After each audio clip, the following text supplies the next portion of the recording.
permettre de le stimuler. C'est-à-dire le mouvement, ça va être un mouvement où les deux mains vont partir vers le ciel.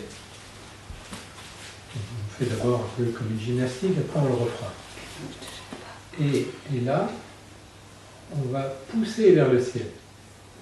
Donc on étire ce méridien de la vessie. On l'étire fortement.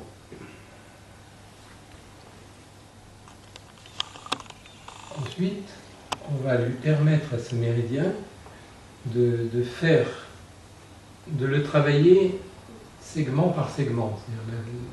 On va le travailler au niveau cervical, puis au niveau dorsal et puis au niveau lombaire. Et pour ça, on va faire un mouvement qui va être le mouvement de la tortue qui sort de sa carapace. C'est-à-dire c'est un mouvement avec la tête. Donc c'est un mouvement où on va partir en avant, relever la tête. Vous voyez, ce mouvement-là, qui est le mouvement de la tortue, qu'on appelle aussi la respiration de la tortue.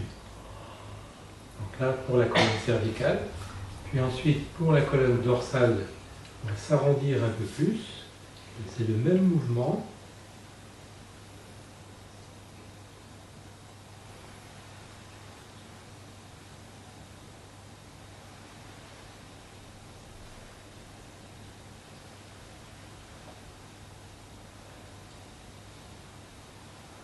Et pour la colonne lombaire, ça va être aussi le même mouvement,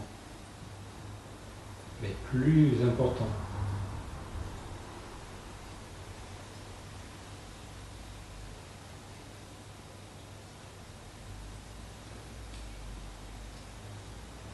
Qui correspond ensuite à un déroulé de la colonne.